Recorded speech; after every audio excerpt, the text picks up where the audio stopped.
Halo teman-teman, kenalin aku Putri Saprianingsih dari Prodi PGMI Unit 3. Nah, jadi teman-teman di sini aku akan menjelaskan dua hadis yang bertentangan, yaitu hadis tentang larangan dan kebolehan minum sambil berdiri. Di sini aku akan jelaskan hadis tersebut dengan cara terperinci. Ayo dengarkan. Nah teman-teman, jadi hadis yang pertama ini tentang larangan minum berdiri dari Anas bin Malik, hadis Muslim nomor 2024. Nah, hadis ini berbunyi An Anis bin Maliki qala naha Rasulullah sallallahu alaihi wasallam yasrabar rajulu qa'ima, yang artinya Anas bin Malik berkata, Rasulullah sallallahu alaihi wasallam melarang seseorang minum sambil berdiri. Jadi jenis hadis dari Anas bin Malik ini termasuk hadis marfu sahih, disandarkan langsung kepada Nabi Muhammad SAW dan diriwayatkan dalam Sahih Muslim dengan sanad bersambung serta perawi yang terpercaya. Apa itu hadis marfu? Nah, hadis marfu adalah hadis yang disandarkan langsung kepada Nabi Muhammad SAW baik berupa perkataan, perbuatan, persetujuan maupun sifat beliau. Mengapa hadis ini termasuk hadis marfu? Ya, karena di sini Anas berkata Rasulullah SAW melarang seseorang minum sambil berdiri. Dari sini Anas tuh menyandarkan larangan itu langsung kepada Rasulullah SAW, bukan pendapat pribadinya, karena ucapan larangan tersebut berasal dari Nabi SAW walaupun disampaikan oleh sahabat Anas bin Malik. Nah, selanjutnya kita akan membahas tentang asbabul wurud dari hadis Anas bin Malik ini. Nah, larangan ini tuh muncul ketika Rasulullah SAW melihat sahabat minum berdiri. Jadi Imam Nawawi dalam syarah Sahih Muslim menerangkan bahwa larangan ini muncul dalam konteks Nabi sedang mengajarkan adab dan kesehatan kepada para sahabat. Minum sambil duduk dianggap lebih tenang, lebih sopan, dan lebih bermanfaat bagi tubuh. Ibnu Hajar al-Asqalani dalam Fath al-Bari menjelaskan bahwa pada masa itu sebagian orang terbiasa minum sambil berdiri. Nabi SAW melarang kebiasaan tersebut untuk mendidik umat agar memilih cara yang lebih baik, yaitu minum sambil duduk.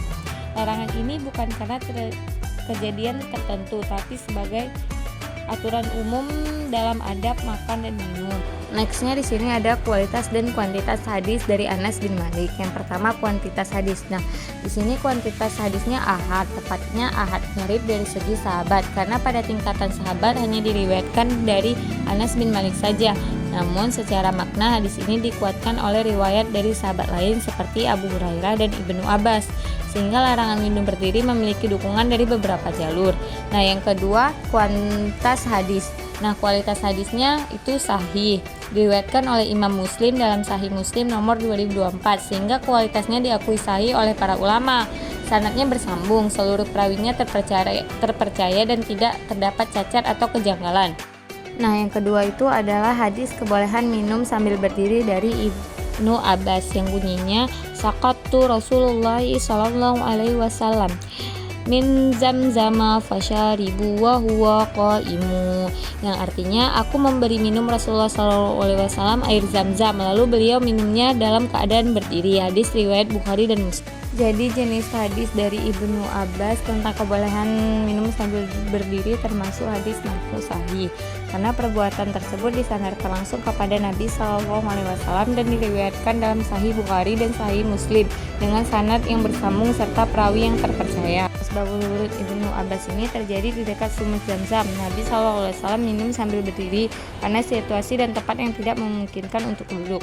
Nah, pada suatu ketika Nabi Muhammad SAW berada di dekat sumur Zam-Zam, lalu Ibnu Abbas mengambilkan air Zam-Zam untuk beliau. Karena kondisi tempat dan situasi saat itu tidak memungkinkan untuk duduk, Nabi SAW meminum air tersebut sambil berdiri. Peristiwa ini terjadi dalil bahwa minum sambil berdiri dibolehkan dalam keadaan tertentu. Nah, selanjutnya itu ada kualitas dan kuantitas hadis dari Ibnu Abbas. Yang pertama adalah kualitas hadis. Nah, kualitas hadis dari Ibnu Abbas itu sahih.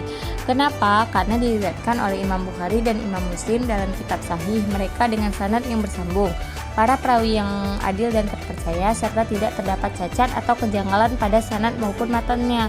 Nah, yang kedua itu ada kuantitas. Nah, kuantitas hadisnya itu Ahad. Kenapa? Karena diriwayatkan melalui jalur yang tidak mencapai derajat mutawatir, meskipun statusnya tetap sahih dan dapat dijadikan hujjah. Dan yang terakhir adalah perbedaan kedua hadis tersebut. Apa sih perbedaan dari kedua hadis tersebut? Nah, perbedaan dari kedua hadis tersebut adalah hadis Anas menekankan adab atau anjuran duduk, sedangkan hadis Ibnu Abbas menunjukkan adanya keringanan dalam keadaan tertentu.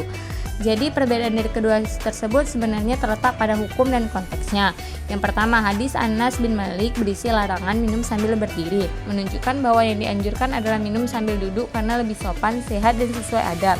Yang kedua itu hadis dari Ibnu Abbas berisi kebolehan minum sambil berdiri, terjadi pada kondisi tertentu seperti saat di dekat sumur Zamzam yang tidak memungkinkan untuk duduk.